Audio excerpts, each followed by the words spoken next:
we are now recording. In accordance with Local Government Act 1993, Cowra Council is recording General Committee and Council meetings. Please note that this meeting is being recorded and will be uploaded on Tuesday morning. By speaking at these meetings, you agree to being recorded. Please ensure that when you speak at this meeting, you ensure you are respectful to others and use appropriate language at all times. Cowra Council accepts no liability for any defamatory or offensive remarks or gestures made during the course of this meeting. We acknowledge the traditional custodians of the land on which we gather, the Wiradjuri people, pay our respects to our elders past, present and emerging. Attendance apologies and applications for leave. We have none. We're all here. Thank you very much. The disclosure of interest is if councillors and staff, please indicate in relation to any interest you need to declare what report item you're declaring an interest in and whether the interest is pecuniary or non-pecuniary and what is the nature of the interest. Councillor Peter Wright? I declare a non-pecuniary interest in item 3.2, the Stedford donation, as present it is known to me. So I'll be leaving the room. Thank you, Councillor Wright. Any further conflicts, disclosures of interest? Thank you. She's also a business partner. So. Excellent, thank you. We have no public presentations. There is one member of the public who has registered with the General Manager's office to speak on an item in the agenda, but at the moment she's not here. She will speak on the item 5.1 development application in 14 Shelley Street, the carport lodged by D. Stewart of Currajong Proprietary Limited. And if she comes, I'll call her by name and ask her to introduce herself. If you have a conflict, please declare that at the time. Thank you. Confirmation of minutes of the General Committee meeting held on 11th of March 2024, page 3.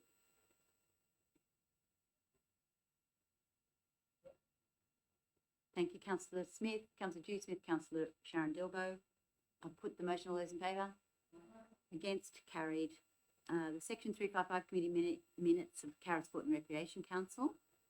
Councillor Cheryl Downing and Councillor Erin Watt. Councillor Downing. We've got a few different minutes here. So since the last time we've talked, we've had our AGM. So we're asking the council to consider the nominees there. Then we also had a meeting last month where we were going to ask the council to consider allocating funds in this year's financial year budget for preparation of a precinct master plan for West Cowra Recreation Ground. That is in our sport and recreation plan in year 3. But I did notice in some of the draft documents we have for budgets that is some put aside for that as well. So that's very pleasing. Mainly that is because the Cowra Senior League have women's teams, but also Aussie Rules have them as well. And it's just that all of our change rooms are designed only for men. So it's just getting us up to date with those things and working through those on our plan. So does anyone have any questions? Anyone have a question? Councillor Watt? Thank you, Madam Mayor. Absolutely support everything Councillor Downing has said. I think, to be honest, it's offensive and upsetting to me that we still have to fight so hard to get women's change rooms at sporting venues. It shouldn't need to be justified in the way it is so often to say, oh, well, we have women's teams now, or we do this or we do that. All of our venues should be accessible to everyone, and it's it might be really embarrassing when we have visiting teams come and we can't provide them with a suitable change room. It really just says that women aren't seen the same in sport.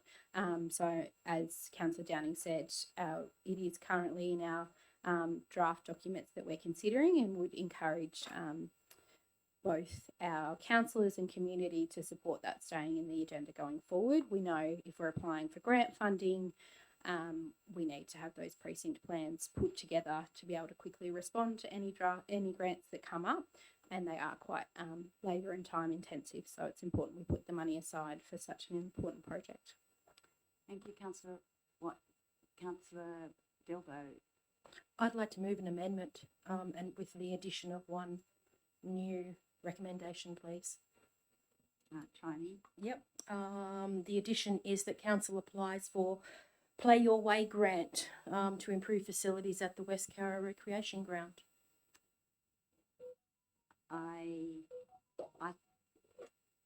I'm just wondering, that's a bit, we do have to have the plan before we apply for any funding, unfortunately. I think. Don't I get a person to move the motion before Yeah, that decision's I'm just made and trying we to discuss it? decide whether we should accept it as an amendment. Is it permitted to have an amendment in that way? It doesn't change the actual motion. Okay, so if there's somebody to second that amendment? Okay, that's the amendment.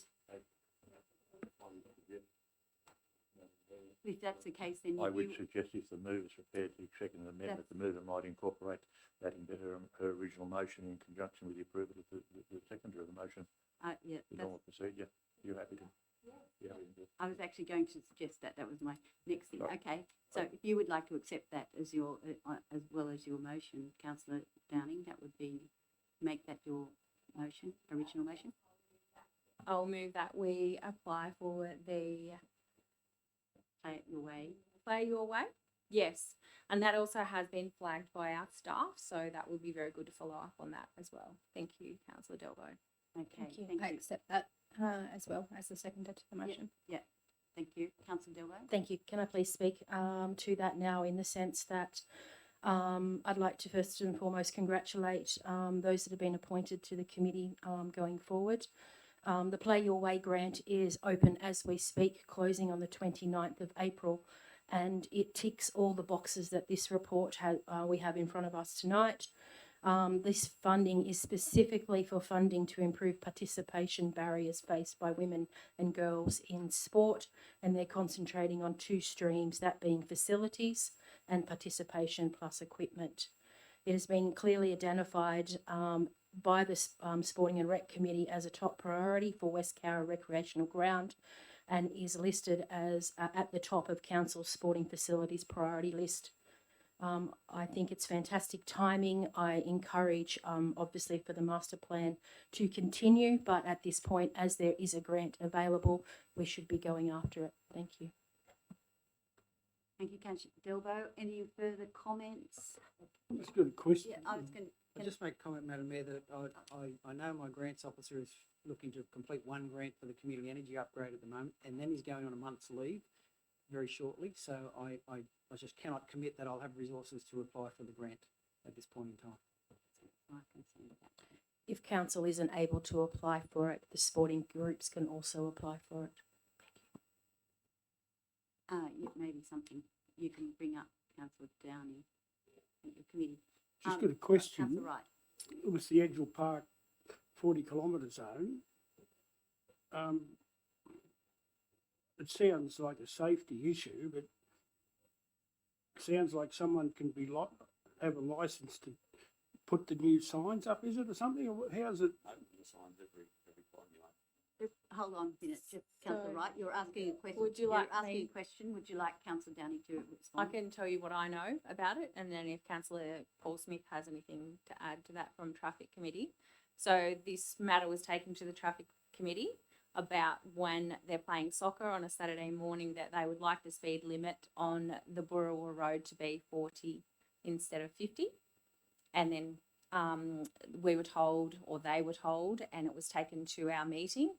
And the upshot was that the 40-kilometre signs were already there, but you needed someone with a licence or a ticket to actually put the signs out on a Saturday morning and then put them back in. So they were investigating ways that people could get trained to do it. Junior soccer were going to ask their already members' parents if maybe someone works at the council and has that certificate already, and they may be able to do a roster. So the way it stands now is the 40-kilometre zone could work as long as someone that is registered changes the sign on a Saturday morning. Is that correct? Yeah. Yes. Yeah, so that's what they were investigating, and we had discussions about possibly costs and helping with costs on training people if they needed to. And that's when they discovered that they may just already have someone who has that, and they would ask that first. So I'm sure that will be brought up again at our next meeting to tell us what's Thank happened. you, Councillor Downing. So Councillor Watt, right. what triggers, so it's just, it'll be in a minute somewhere that when there's soccer and a competition on there, someone is licensed, they can open the sign up. Is it, or what? I imagine it'd have to go back to the traffic committee. I'm not sure. I'll answer for Dirk and you can tell me if I'm wrong. But yes, I think it would have to go back to not so much the traffic committee as Transport for New South Wales, Yep. because it's their road. Yes, and they'd have to know who the people are. We'd I have to imagine. advise them. Yeah. Yeah. Thank you all for Thank the you. information. Okay, Councillor West.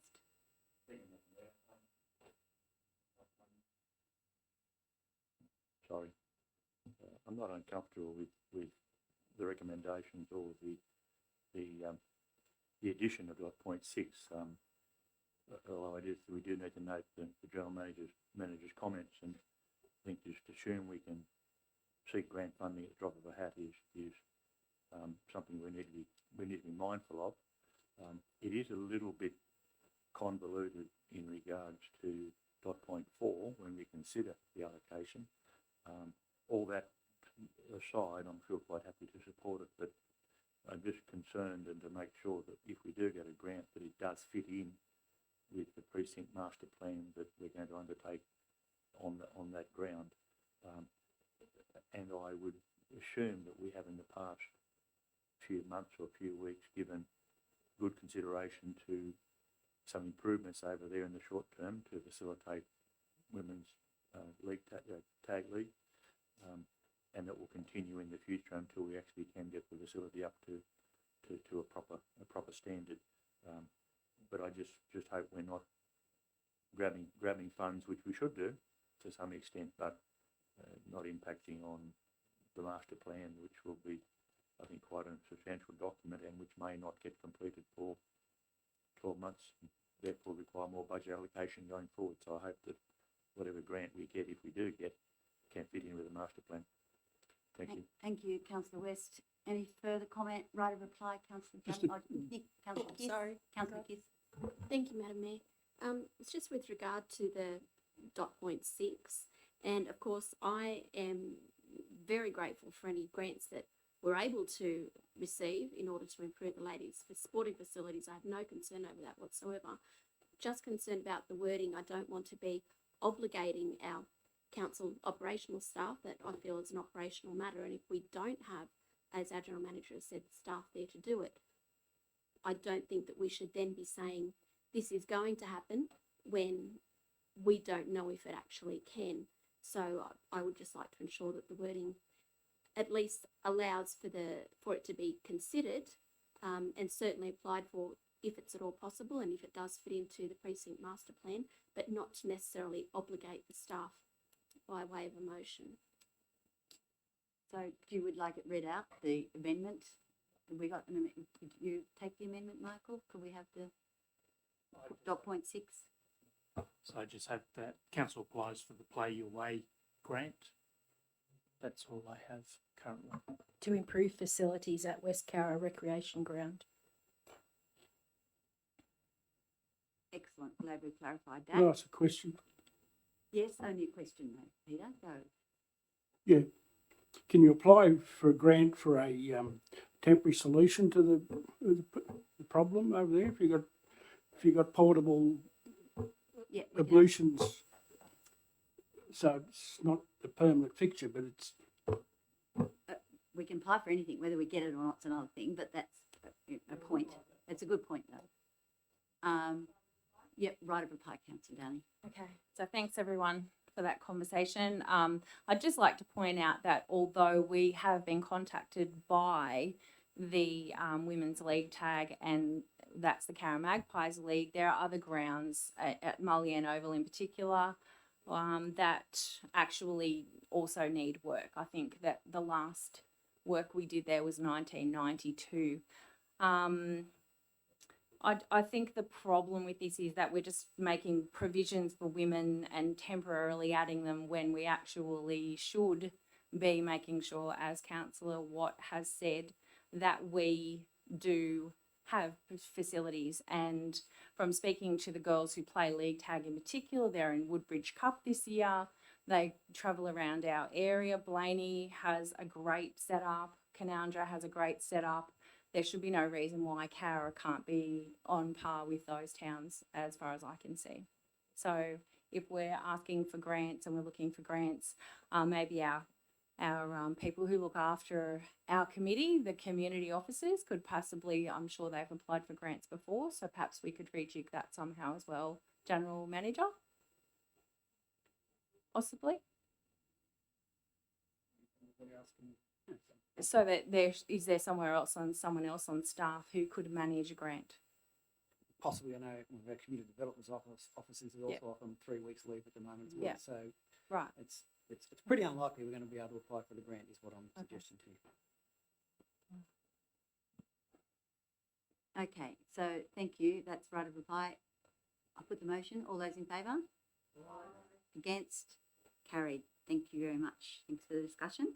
Page 37, and it's actually 38 in the iPad, the donation request for Cowra Stedford, point 3.2.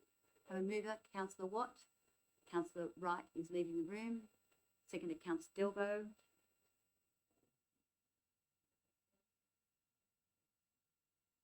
Do you want to do something before I talk to it? Councillor Watt.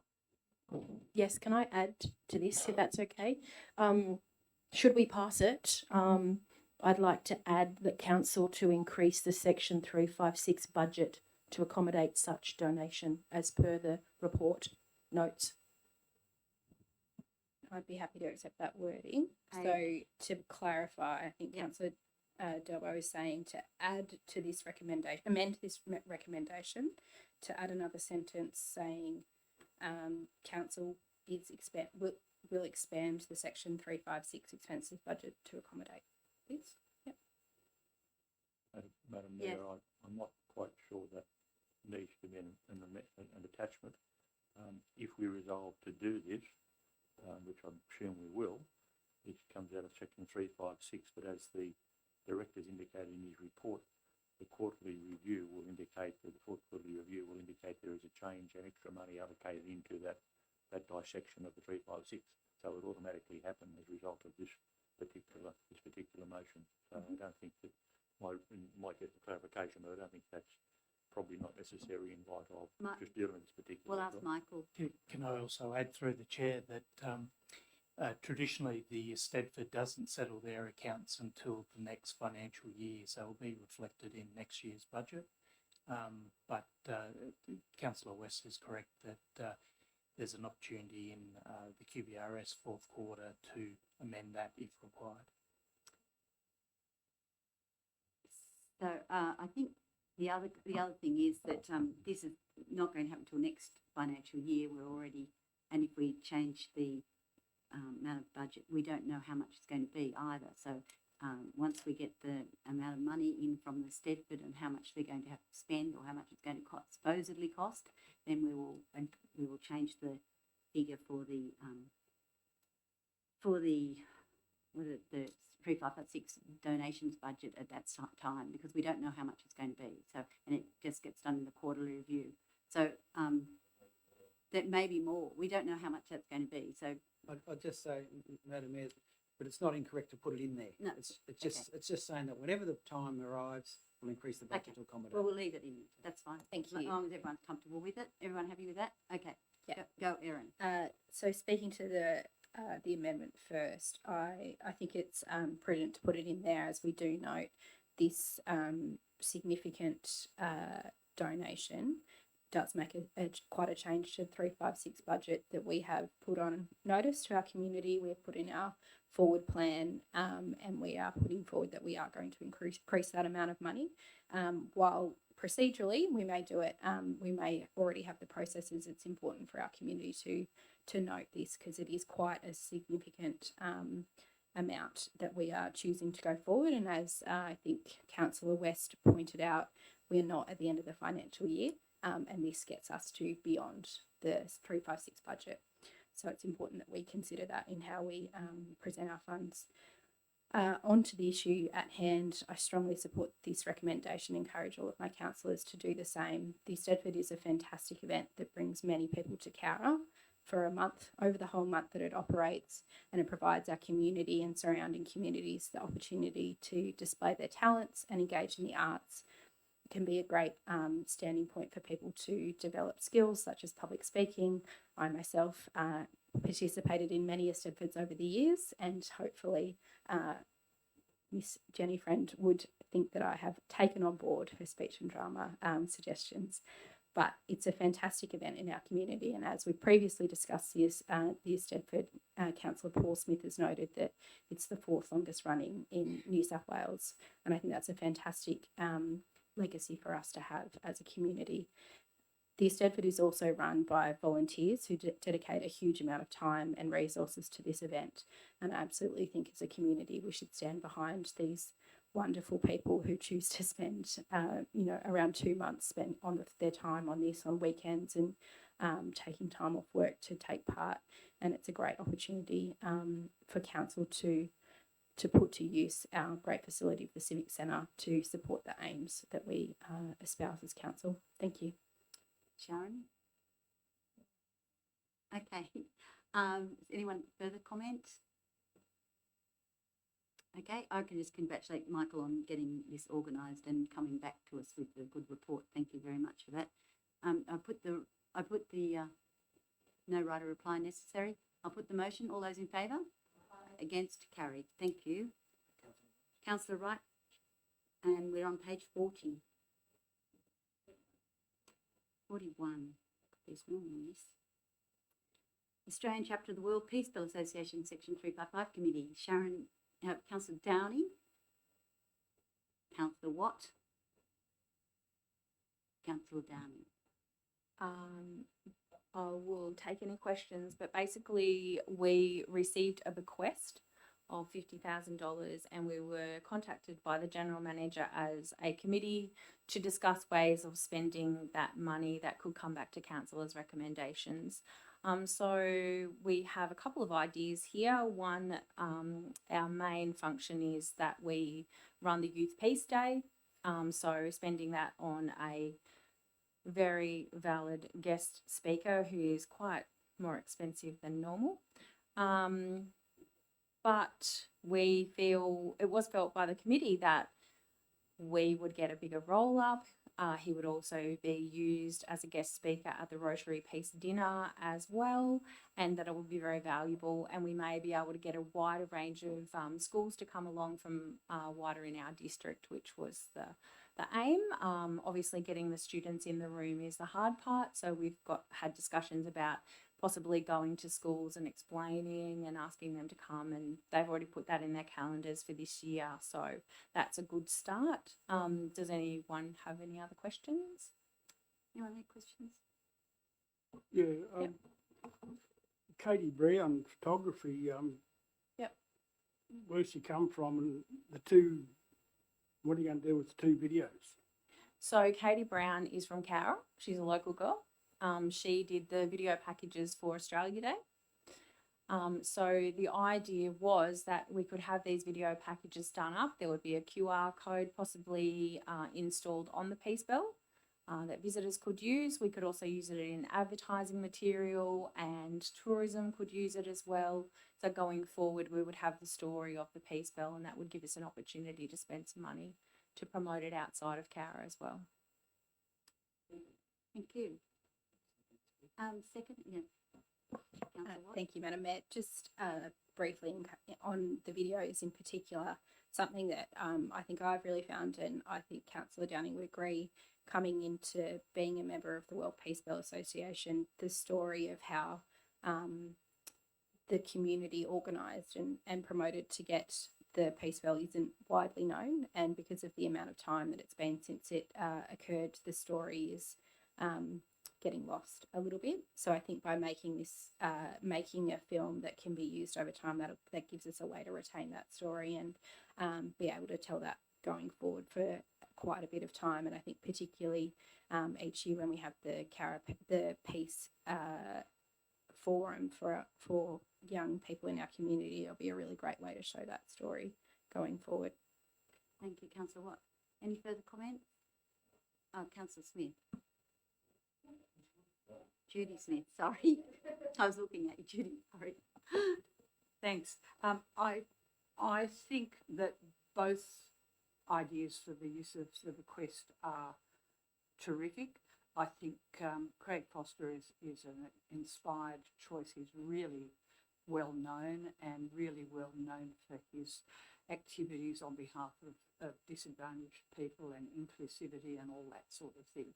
So I think from his soccer profile and his greater world profile, really, you will get a big response. I just asking, there is going to be QR signage on the bill so that people can access the video. That's fantastic. Yeah, well done. Thank you. Councillor Paul Smith. Yes, just I agree with my fellow councillors that this is a very good use of the money.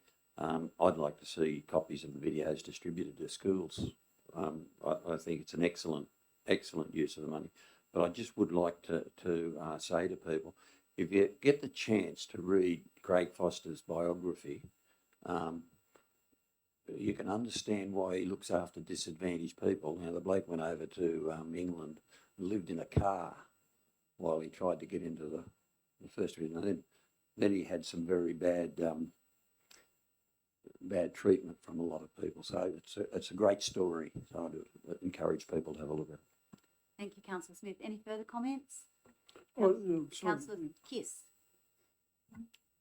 Probably goes without saying, but I just thought that the Peace Bell Committee should be congratulated for their ideas. When I read about the idea of the QR code and the Peace Bell, I just thought, why hadn't we thought of that sooner? So I was really impressed, and I can see it's very forward thinking. Thank you. Councillor Wright, did you want to comment? Yeah, no, I support the action they're taking, and I'm struggling to get to the future or to get to the present, let alone the future. But could the video be streamed in the foyer of the Civic Centre, seeing as open as a coffee shop now, as other like things they could see, sit there and see it there. I don't know how the QR thing works, and I've got a scratch screen on my phone, so it wouldn't be very good. But it's a good thing, and I think it'd be an idea if this gets adopted. It should a letter to the trust just outlining what you're doing might solve a few issues, rumours going around town. Thank you. Thank you, Councillor Wright. Right reply, Councillor Councillor Downing. Thank you, Peter. I think that possibly would be a great idea for the video. So actually this motion is only for us to spend the money to actually make it. The potential of it is obviously recognised, and there's probably more than we've even thought of. So thanks. Okay. I'll put the motion. All those in favour? Against? Carried. Page 197. And page 52. The audit and 53. The audit and risk. Sorry, I'm getting to the end of this one because it's very long. So I have somebody, Councillor Delbo, moves that, and Councillor Watt seconded it. I'd like to add also to this a recommendation, please. It's a 2-point recommendation in front of us, and the second part says we endorse the draft terms of reference. In the report, I cannot see when the draft comes back to council for final adoption.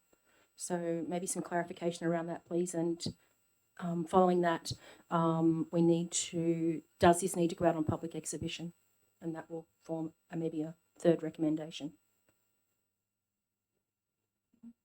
Through the chair, there was no intent for this to be out on public exhibition. It was basically taking on the recommendations of OLG in this is their recommended draft for councils to endorse. So no, there had been no intention of public exhibition. There was also a fairly tight time frame with putting in place the actions that are spelt out in this terms of reference document, so that they're in place by the 1st of July this year. And just to clarify, when does the final endorsement of the terms of reference come back to council? So the intent would be that it would be finally endorsed at the ordinary council meeting this month. This month. I think, sorry if I can jump in. I think what Councillor Delbo is asking is Section 2 refers to the draft terms of reference and whether the recommendation is that council endorses the terms of reference or whether it endorses a draft that then may change in the future. So the intent is that council endorses this draft to then become the terms of reference for the ARIC. Perhaps. Just to add further to that, the ARIC has already viewed this document and are comfortable with it. Councillor, could I would it perhaps saying Can I just hold on, Yeah. Councillor Watt, because Councillor Delbo's moved a motion. Clarify, we perhaps clarify? clarify that point. It's not dissimilar to a set of minutes that come up, draft minutes or a draft policy. What's presented is what's been asked, council is being asked to adopt, but it is only in draft form in that respect until you adopt it. So it's not proposed to change that. It's similar to many policies you see that are presented as a draft policy to adopt. So, Councillor Delbo, yep. yeah. Can I please add as the third recommendation that this item is included as an information, as a report to the next information meeting, please, so we can discuss further. Okay. I don't know why you would like to discuss it further, but if that's what you want to do, we'll vote. I'm happy to speak to that once. If I get Yeah, a seconder. Councillor Watt, are you going to? so just to clarify, are we asking to defer this item, so not adopt it in this meeting? Is that what you're suggesting, Councillor Delbo? It can go that way if I get support, yes. Yeah, sorry, I'm just asking if that's what that's what your amendment is seeking to achieve. I'm happy to adopt the draft, but I would like further consult around it before we endorse the final one at our council. Are you happy with that change, Councillor Watt? Do you want us? I think we have to. It has to be. Well, either deal with it now or defer it and deal with it at the information centre. Madam Mayor. I defer it. There's a motion on the books, isn't there? Yeah, the motion is here, and also the second dot point is that it gets discussed further at Well, that's discuss further information meeting. Well, you can't do both. I would say Actually, that I would suggest that's contrary to where we dot point 2 or endorse it. My suggestion would be that we defer the matter directly to the council meeting and the matter be listed for discussion at the information meeting next week. I support that. Thank you. okay. So we've got that on the books, and Councillor, what are you comfortable with that? No, he just suggested Councillor Delbo's adopted that, and Councillor Watt now has to say whether she'll second that motion. She's not going to. And so, I'll second the Councillor amendment. West, you'll I'll do second the the second amendment. amendment. Okay, so Councillor Already Delbo and got- Councillor West. Motion is that we defer this to the No. council meeting. Point of order, No, Mr. the Chairman. original motion.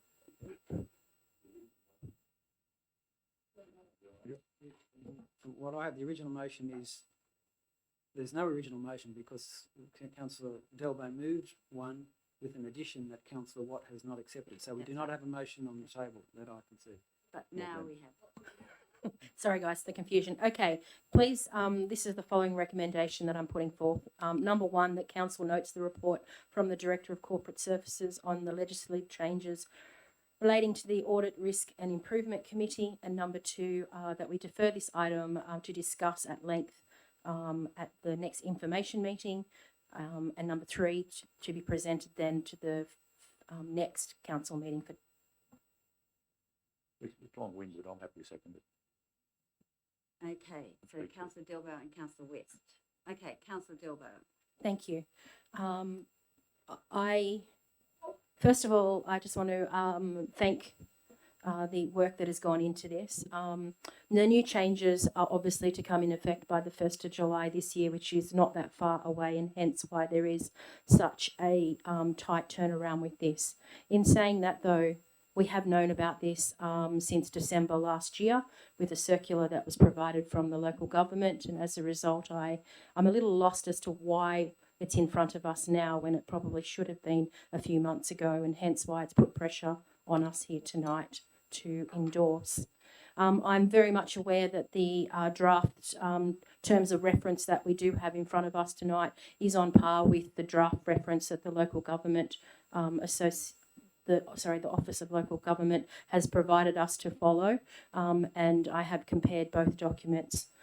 In light of conversations that we have had of late in regards to asset management and the way that we deliver services for our residents here at Cowra Shire, it's important for us to make sure that our ARIC requirements are as strong as they possibly can be going forward, and hence why I have put the amendment tonight to get our heads all around it and to give us a bit more time to think the process through and to make sure that nothing is missed.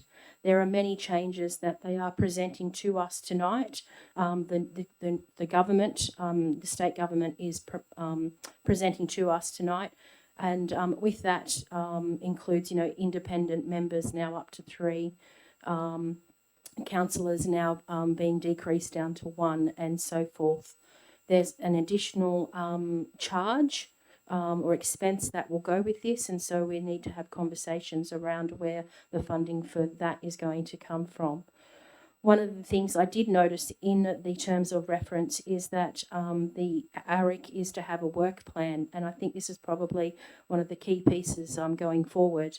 On page 187, section 8, it states that ARIC has to thoroughly plan and execute a strategic work plan for 4 years. And with that, I personally would like to see that work plan is presented back to council for us to adopt, because it clearly says in the terms of reference that ARIC is responsible to the governing body, and my understanding is the governing body is council and the general manager. So we need to get this right. Thank you. Councillor West. Well, thank you, Madam Mayor. In seconding the motion, I'm probably fairly well briefed on the ARIC committee, having been on it for quite some time. Some of these changes are not new. We have been aware of them. I would disagree that we should have got this earlier, because there have been changes up until last month in terms of the makeup of the committee and what the role and responsibility of the mayor might be. So there's been some changes being made to that. So I think it's a little bit unfair to be saying we should have had it earlier, because this has been a document that we've had a lot of trouble getting out of the various government organisations and OLG in terms of what's going to be required. But I'm happy to second that it be deferred, because obviously, that it be deferred from this meeting and be sent directly to council, and that we have a conversation over the terms of reference at the information meeting, because I would suggest that we do need to read the terms of reference. We do need to understand fully what it means, and how the ARIC committee actually has worked in the past and will work into the future. I would suggest respectfully that there is a little bit of not full comprehension of what this complex ARIC involvement in council's operations does involve, and I think we need to have that information meeting just to understand fully what the ARIC does and the difficulties that it presents. So I'm happy to second the amendment, but also very keen that we understand what the ARIC committee does, its role and responsibilities, and we need to look at the terms of reference very carefully. But the terms of reference are really laid down for our pursuit, rather than something that we have discretionary power over. Thanks, Councillor West. Any further comments? Councillor Paul Smith. Yes, I'd like to endorse Councillor West's comments. We have had a lot of trouble getting this document sorted out. Every time we got our head around it, they made changes to it again, and I'm not certain that they won't be changed again. But whilst I endorse Councillor West's comments, it is exceptionally complicated, the ARIC thing, but I would like to thank the staff that have been involved with ARIC. It's a lot of work, and a lot of it I would have to suggest is not overly pleasant, but it has to be done. And I'd just like to thank the staff that are involved that have had to deal with it up till now. Thank you, Councillor Smith. Any further comments? Councillor Question? Downing? So this is a new terms of reference for a new ARIC committee, the way things are going to work. Is there any way when we have this at our information meeting, we can actually see the changes that have been made? So what's now and what's new? So through the chair, the key changes have been spelt out in the document. Yeah. So the key ones are highlighted. There is Yeah. a lot of detail behind around attestation and all the requirements. And if I put all that in front of you, you'd be 400-page document. So it was just really the highlighted aspects around impact the budgets and the like to give you a bit of a gist of the So key, it's kind key of clear aspects. that it's a very complicated document and we probably should have seen this a bit earlier, perhaps. So I think that the information meeting might be a great idea. Councillor Wright? Thank you. It seems that this ARIC committee has moved on quite considerably since it was first began, and I was part of the original committee, and we had 4 councillors involved then: Cowra, Young, Harden, and Bura, and it was sold to us as a benchmarking type exercise where we looked at a certain part of our business and we went through the process, and we could use what information we got out of that could be used by other councils to upgrade that part of their business from our research, and they were to do different parts of their business, and we could get the benefits from that research. Well, that quickly dissipated because the other three councils lost interest, and we persevered to a certain extent, and we persevered on our own. And as far as a work plan was, we had to have a work plan as part of our document, what we're going to look at over the next 2, 3, 4 years. It had to be updated each 12 months, and it has become a little bit more draconian now. And I think sometimes I don't suggest that we should ensure that our plans and policies are up to date and are able to manage our business in a way that we're not going to have problems occur that we didn't expect. But to a certain extent, it's a bit of a witch. It's become a bit of a witch hunt by the Office of Local Government. That they want more control of it, and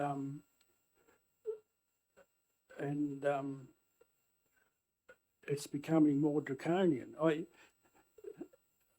I'm not all against the 3 independent people having the control of voting and that, where one councillor sits in there and has their say, his or her say, and but can't vote on it, because I use those independent people. We got a lot of good information out of them, of their experiences into how we can operate things, and but I look forward to the information meeting and what other people expect. And as far as cost goes, we've just got to find the money, because the price of this is a price of operating a business, and if we haven't got this in place, we mightn't be able to keep going as a council. Thank you. Thank you, Councillor Wright.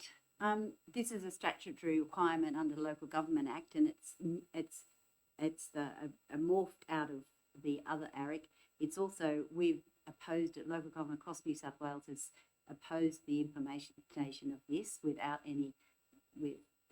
obviously no success.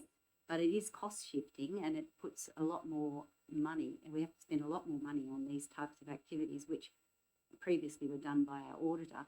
And also we have to pay people outside of council to tell us what we are doing and not doing right, and we don't have any say in what's going on. So it is just a regulatory cash cow again. They're paying, they're asking us to pay again.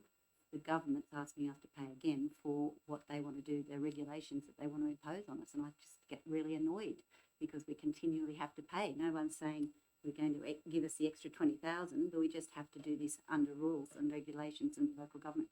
So a bit cross, but I will move the motion. So if there's a right of reply, Councillor Delbo, Councillor Watt. Do you want to speak?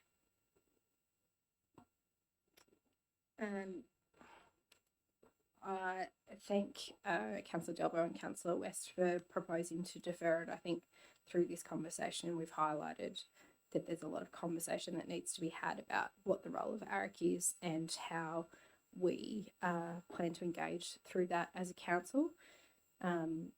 Audit and risk management are essential functions for many businesses and governments, such as my own. Obviously, the consequences of not doing the right thing in my business can be very severe. But I think the position that this is just purely regulation is disappointing to me, and I think that we need to take this really seriously.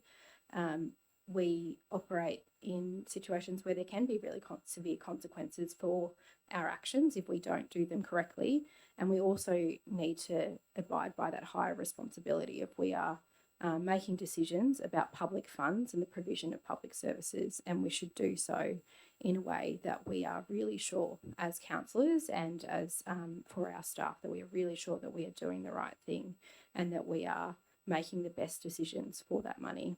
As has been noted, sorry, I can't remember by who, but you can't find everything out. You can't predict everything, no matter how many plans you have, no matter how many controls you have. You really can't stop things going wrong. We like to say in the ag industry, unless you didn't do the job, you really can't stop anything going wrong. But the idea is that by having things like proactive audits and by having things like proactive risk management, you can minimise the consequences of anything that goes wrong, and you can minimise the probability that something happens.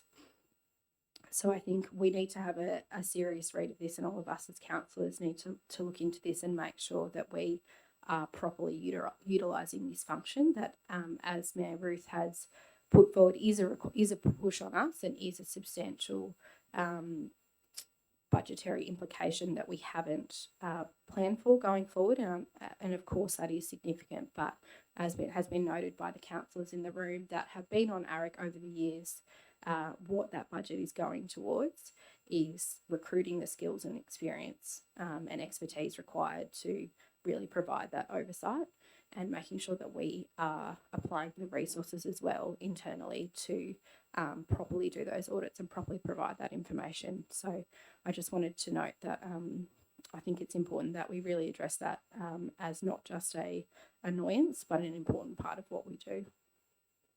Thanks, Councillor Watt. Any further comment? Right of reply, Councillor Delbo.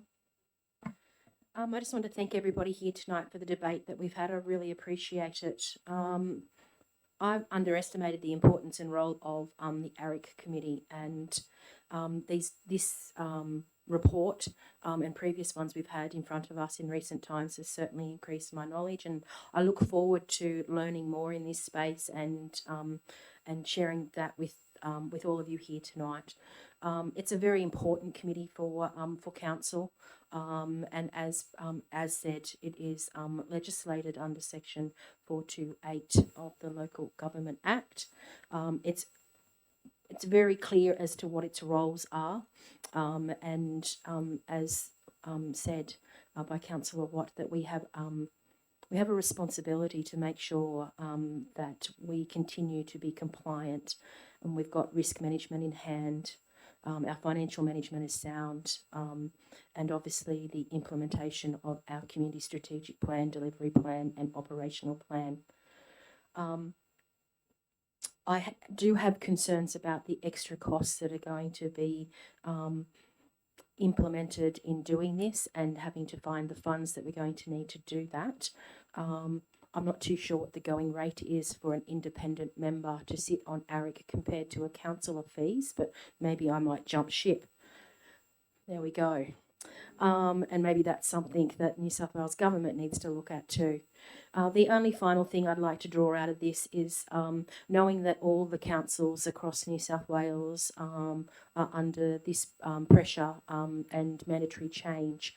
I am wanting maybe down the track to find out what the role of our joint organisation has been in this, and whether they have a role going forward to help us implement this and to find these extra people that will now be needed to sit on as an independent member. All councils are going through it together, so I would have thought this would have been an excellent project for a joint organisation to handle. Thank you. Thank you, Councillor Dilbo. I'll put the motion. All those in favour? Those against? Carried. Thank you. We're on to page 197.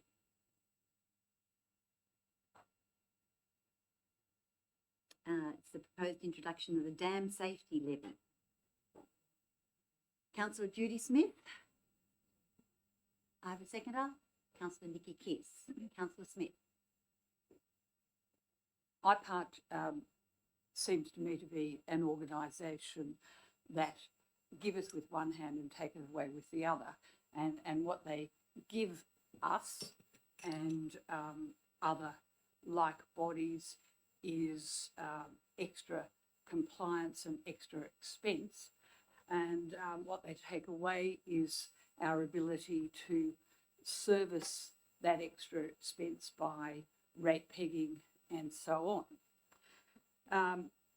When I looked at this, I thought, obviously, you need to have regulation over dams and you need to have oversight. And I thought it's a bit like council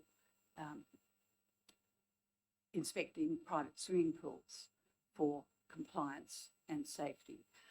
The only problem is that people choose to put in a pool or to buy a house with a pool, whereas council needs to put in detention basins and so on for reasons other than their own amenity.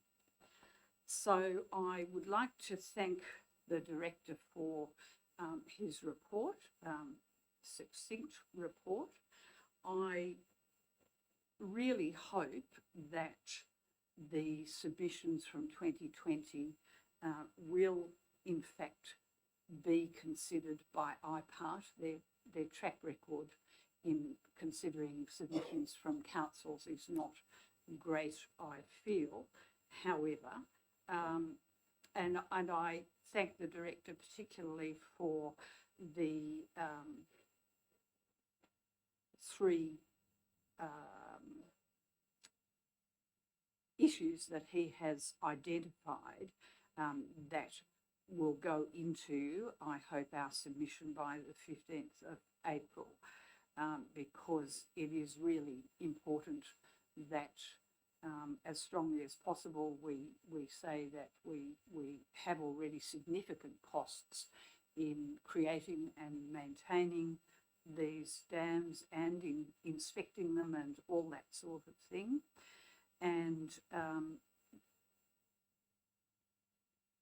the fact that these recurrent costs are, well, we don't know what they're going to be, but they'll include long lunches and all that sort of thing from the people inspecting compliance.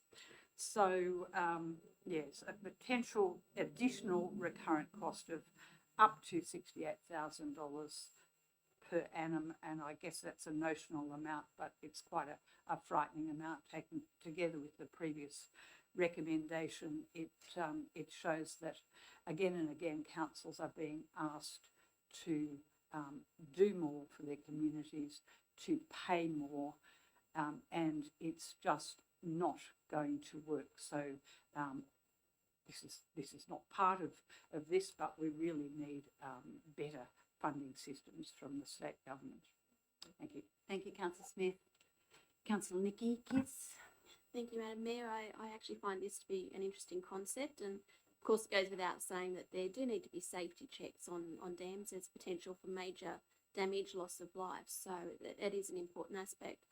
But who should be paying it and how much is what I'm questioning. I'd actually suggest that our flood mitigation dams actually have a flow-on effect and would ultimately save the state government by us having been proactive in reducing that the effect of floods. Having said that, I congratulate the director on this submission and again on his 3 points there, questioning the justification on why we should be having to pay the levy, and let's just hope it gets more voices as well. Thank you. Thank you, Councillor Kiss. Any further comments? Councillor Wright. Thank you. In noting the report, it brings back a comment that Brian Delaney told me once when I was getting involved in New South Wales Farmers organisation and business matters, and he said, Peter, the problem you're going to have is there's people sitting in an office creating problems for you that we have to sort out after hours. And this one just about takes the cake. They've created a bureaucracy and now they want to find some money and they'll just charge anyone. I think we've already been doing testing on our on the 4 retention basins that have been itemised that we have declared dams, and I think we've had to do some improvements on it ourselves on one of them. But I haven't seen any problem with them. And as the previous speaker said, where does it end up? This costs people wanting money. For 4 dams, $68,000 could be our cost. So that's 17,000 or something per dam per year. What's that? $450 per dam per week. It's half a man's wages nearly, and so there's nearly 1 employee that we might not be able to employ, and we will not gain any benefit or more comfort from this service.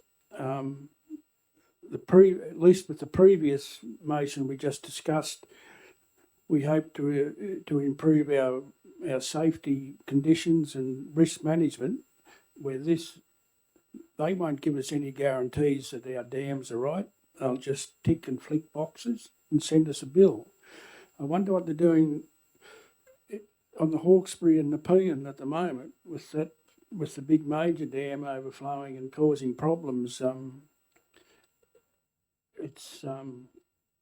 think I'll just leave it at that. It's bureaucracy gone mad. Thank you. Thank you, Councillor Wright. Any further comments? Right of reply? I'll put the motion. All those in favour? Against? Carried. So page 203, the review of the asset management policy. A remover? Councillor West. Seconder? Councillor Wright, thank you. Councillor West. Thank you, Madam Mayor. It's a policy we need to adopt. It's been brought up to speed. I think it covers most of the areas around asset management that is appropriately and properly considered to be part of what we need to both maintain and to ensure is viewed, particularly in light of our financial plans and asset management strategies go hand in hand. I think in our asset management we would like to do more with less, but we don't have that capacity. So this is a framework in which we should be working forward and representing our community by having this sort of a policy and framework in which we should work. Thank you, Councillor West. Councillor Wright. Yeah, it's reviewing after the initial policy of 2012, and it just provides the guidelines of what actions we need to take to what the policy guidelines are to implement our asset management strategy, which is a continual evolving matter. Thank you. Thank you. And Councillor Watt? I'd like to propose an amendment. I have emailed it around to councillors. Apologies, I thought I did it earlier in the day, but I realised I didn't. The proposed motion is to remove the existing recommendation and put forward a motion that says that council undertakes a review of the asset management policy with the aim of strengthening plans and protocols to achieve the outlined objectives. 1, ensuring that council services and infrastructure are provided in a sustainable manner with the appropriate levels of service to residents, visitors and the environment. And a second objective of demonstrate transparent and responsible asset management processes that align with demonstrated best practice.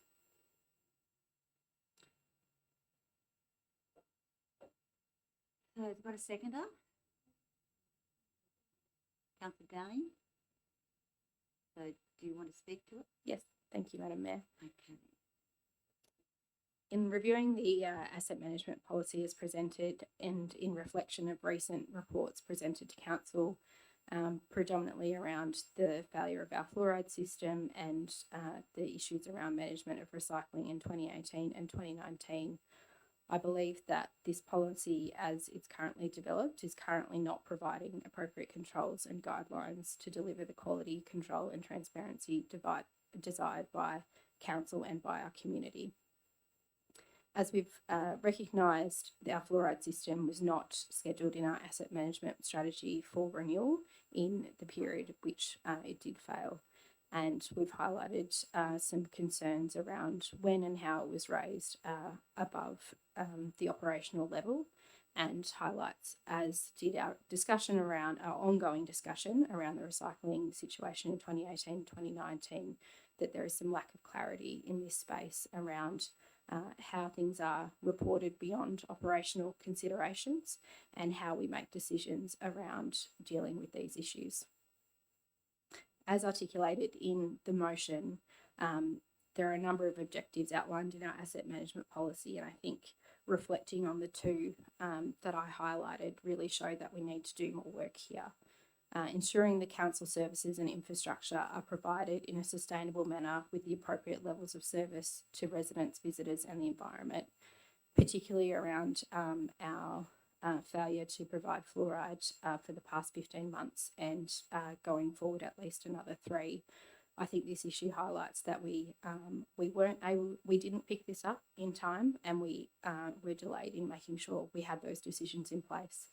As I discussed in the ARIC section, we can't put in controls to stop anything going wrong, but what we can do is make sure we have policies to review what has happened, to make sure that we act as quickly as possible and that we minimise the consequences as quickly as possible. Secondly, the objective around demonstrating transparent and responsible asset management processes that align with the demonstrated best practice. Again, both this and the recycling service issue that we are currently considering flag with me as something that we have not succeeded in this space. It has taken quite some time to be transparent on these issues, and I don't think that it meets the demonstrated best practice. Part of that, particularly for the recycling situation, is, for the fluoride situation, was due to us not having a designed policy around that and not understanding or not being given direction from New South Wales Health around what that directive is. And I think in the absence of a policy from the state government, or an absence of directive from the state government, it's important that we as council have a policy of how we choose to engage in that situation, how we choose to act in that situation where it isn't covered by other levels of government. At our last committee meeting, we agreed to continue conversations around the issues with delivering the recycling service in 2018-2019, and I think the consideration of that issue and how we would prevent it in the future is important to be had in line with this asset management policy, to make sure that we are appropriately dealing with our capacity with these assets and how we react to changes in those situations. So therefore, I'd request that we delay the adoption of the asset management policy and in revision of these current circumstances, review whether this policy provides us with the strength and policies around what we aim to do as councillors. As I've articulated, I personally don't believe that it is giving us those controls and guidelines, and the purpose of conducting these reviews of asset management policies and other policies that come before us is to ask whether these documents give us the structure and support to deal with various situations that come to hand. Thank you. Ask a question, please. Councillor Downing first before you have questions. Thank you. Just briefly, I'd like to support Councillor Watt in what she has said. This policy hasn't been reviewed at a council level for 12 years. And there's only one change in it that I can see that's highlighted. So surely we need to make some different choices going forward as an organisation, as a business, and as a responsibility to our community. So I 100% support Councillor Watt's amendment. Any further speakers?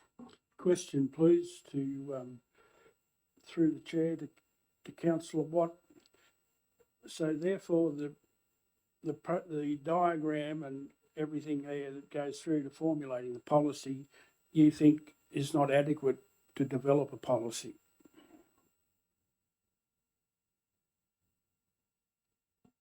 Could you clarify that question? I'm not quite sure what you're asking. That's all right. On page 204, there's a diagram, which I presume that we use to create an asset management policy. So do you feel that that diagram is not sufficient? It's lacking in something that's not going to find the problems you think we have. Thank you, Councillor Wright. My understanding of that diagram is that when you look at other council strategies and plans, is that we look at our delivery program and we look at what has occurred in, as you notice, ongoing monitoring review of what we're doing, assessment of our plans annually, and we assess whether those other councils and strategies and plans continue to work in the direction that we are taking as council. And with that diagram, there's a lot of arrows that keep going round and round, and my assessment of that is that we do undertake these reviews and decide whether those reviews are in place. As noted, all of our policies do have a period of time on which we're meant to review those, and the process, as I understand it, is that the staff pull together their proposed reviews that they're put to us for adoption or for our feedback of whether there are changes to be made to that policy, and then we continue that conversation until we have a quorum to adopt the policy as it stands.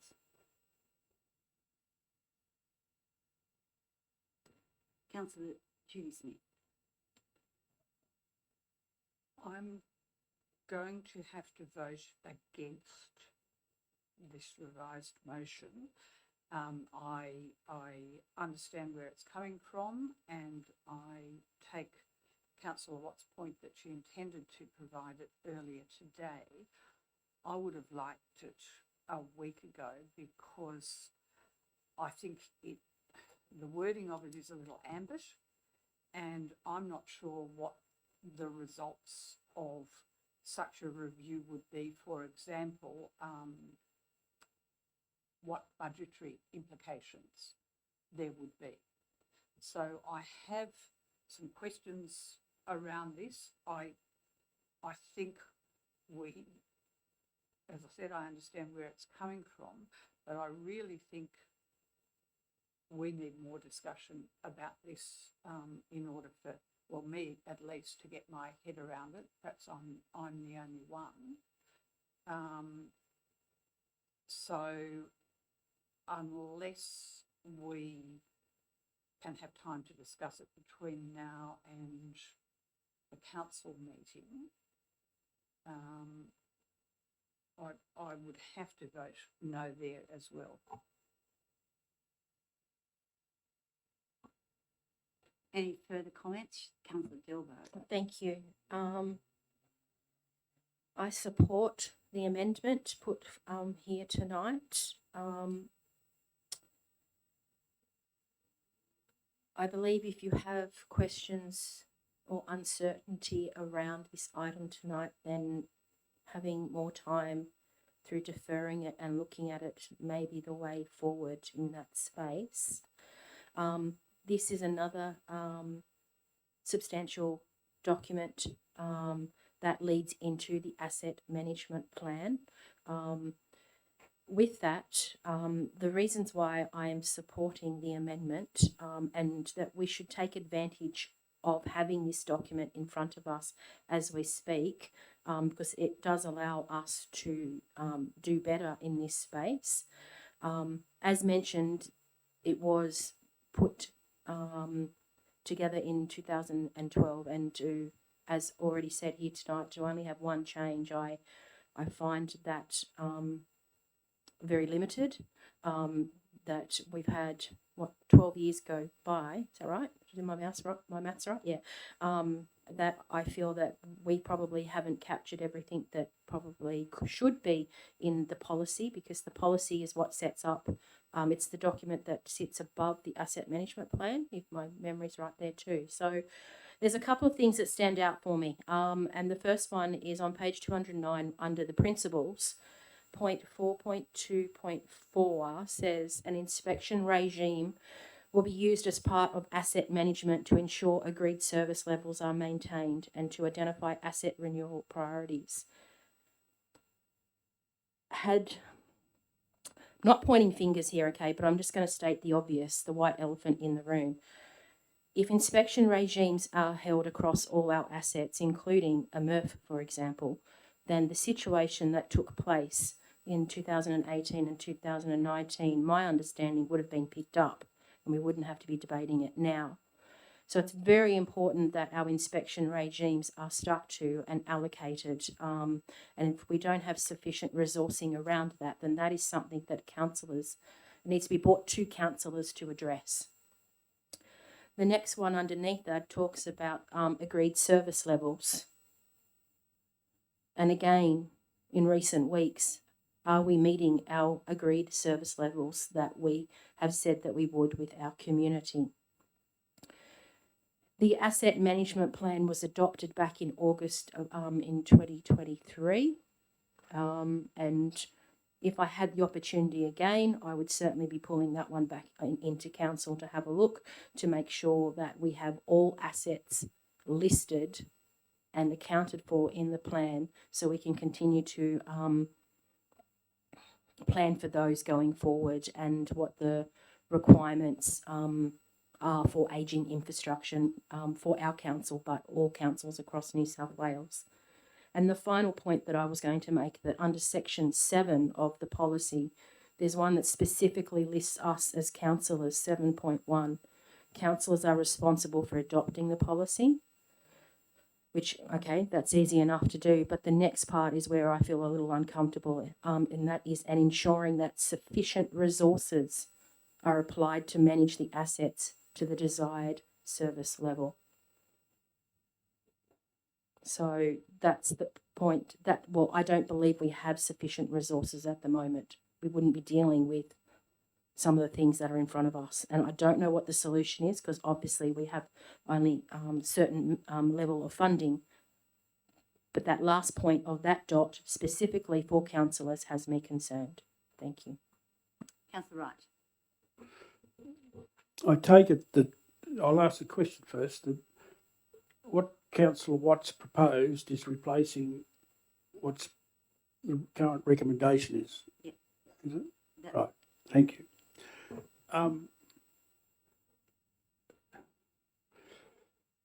It's nearly I could raise a point of order, but I won't, because that's a direct opposite to what the original recommendation is to have a policy, and you haven't provided anything about a policy. And I feel that the reason why you moved this amendment is you're trying to find someone responsible for two problems that have happened over a period of time that has been looked into, and they have they hope they've got a plan the plan going forward that they shouldn't happen again.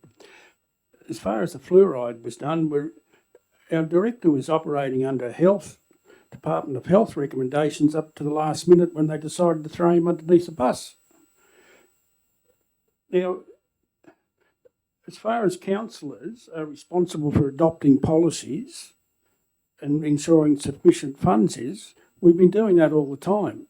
And our policy, you mentioned two things in the policy about asset inspection, everything. This policy, it's got to be implemented and those things will happen. I don't know how you can make it any stronger without making it unworkable. And the reason why we supply enough funding is we approve the budget each year. The policies is in the planning part, the management plan. We approve that with all these policies under it. Then you approve the budget, and the budget is presented to us by management, so I have enough money to implement the policies that are there. And I'm sorry to say this, but I think the amendment is that you're headhunting here, and you're not putting a policy in place that's operable in a efficient manner. Thank you. Thank Can you, I- Councillor Wright. Can I just, Councillor West. No, do you you're wanna- right, Councillor Smith. Yeah, raising Councillor hand Smith. Look, I'm against this as well for different reasons. I think this document's fine. No matter what document you trot out, you will never be able to take the human element out of the operation of any business, council or any others. There was always going to be that human element. And I hate to use the word common sense has to be applied because it's not that common at times. But I really think this document does the job, but it will never be perfect because there's humans involved. And I think we're trying to chase something that's just not, it doesn't exist. Councillor West. Speak against the amendment and concurring with what has already been said, particularly with my good friend Councillor Peter Wright. Look, the respectful thing to do with this would have been to have an amendment which deferred the matter to another date. That would have been the appropriate thing to do within good governance and respectful governance. These amendments coming at us at the 11th hour, and I only saw the amendment 15 minutes ago, really are not fair to everybody. And we need to be able to read these amendments, and we need to be able to look at them in the full cold light of day, much the same as people were talking about the ARIC document not that long ago. The same rules apply. We've got to be consistent with our rules. I'm quite happy if this matter got deferred, but outside of that, I think the rest of it is completely wrong. The process is wrong, and I see absolutely nothing wrong with the policy document as it's presented.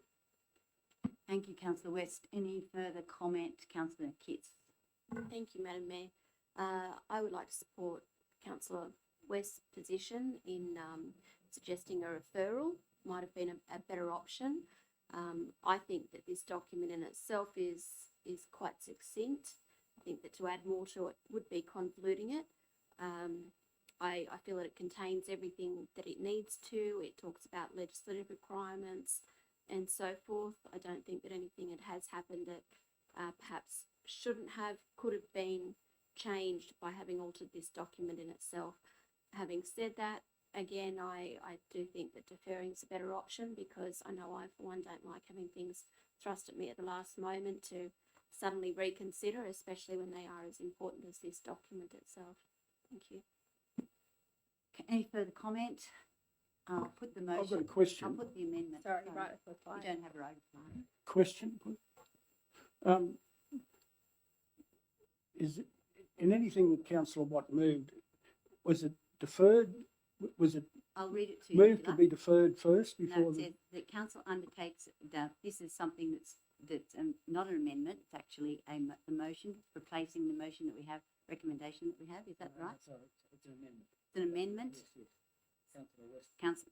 So the council undertakes a review of the asset management policy with the aim of strengthening plans and protocols to achieve the outlined objectives, ensuring that council services and infrastructure are provided in a sustainable manner with the appropriate levels of service to residents, visitors and the environment, and demonstrate transparent and responsible asset management processes that align with demonstrated best practice. So that is the amendment, and I'll put that amendment. All those in favour, say aye or raise your hand or whatever you want to do. All those against? Carried. Now, the motion is it's lost. It's lost, sorry. The amendment's lost, and now we have back to the motion, which was moved Councillor West and seconded by Councillor Wright, and we'll go back to that. Sorry, I'll have to get back to that. So here we go. The review of the asset management policy 4.2 on page 203. Madam Mayor, Yes. I'd like to move an amendment to the motion that council defer adoption of the asset management policy until such time as council has had an opportunity to fully discuss the policy. Councillor Watt seconded that, so is that correct? Yes, that was what your hand is for. Okay, so we moved for deferral. Councillor Watt, Councillor Smith and Councillor Watt. Councillor Smith? Very briefly, because I think we've had a fair discussion about this.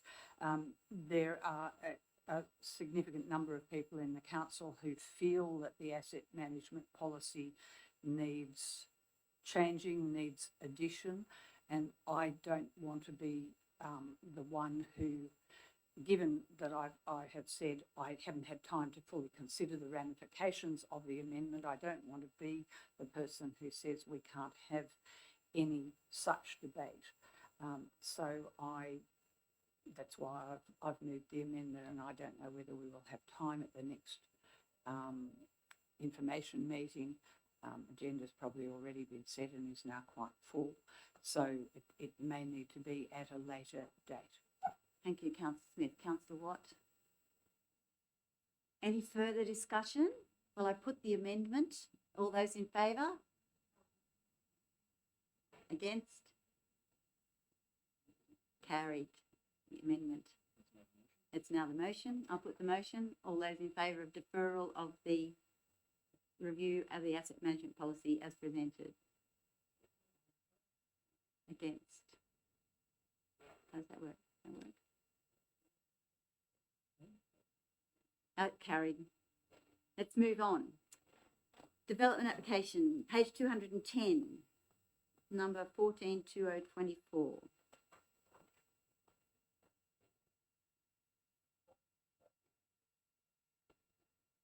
Somebody move that development application for, yep, Councillor Paul Smith, seconder. Councillor Nikki Kiss, thank you very much. Councillor Smith. Yes, this has come to council because a neighbour has complained mainly about shadowing from the carport on the northern side of their property, and according to the shadowing report that's also been submitted, I don't think it's of a severe enough nature that we would not accept the development application.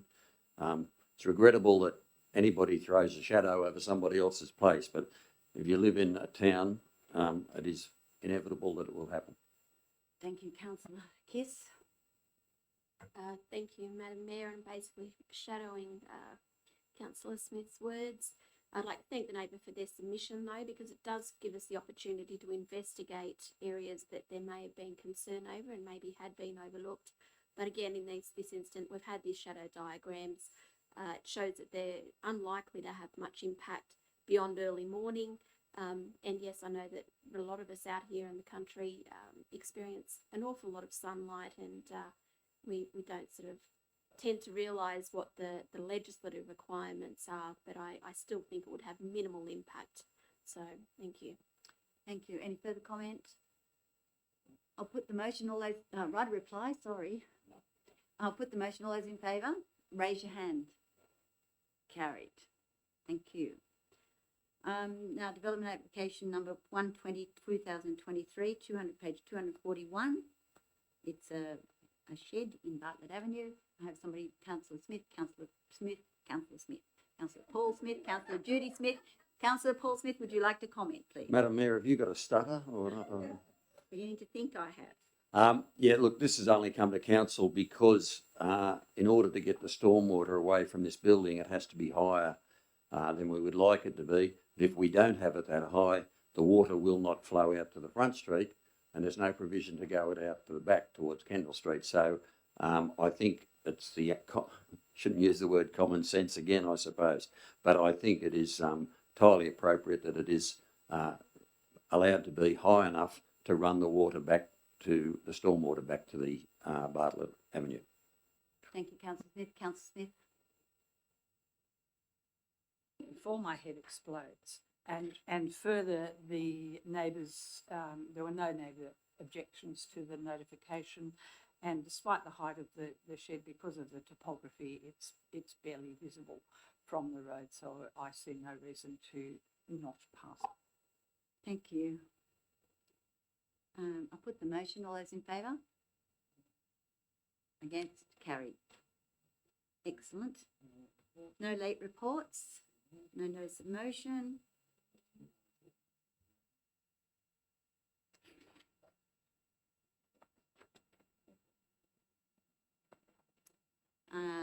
Okay. Okay.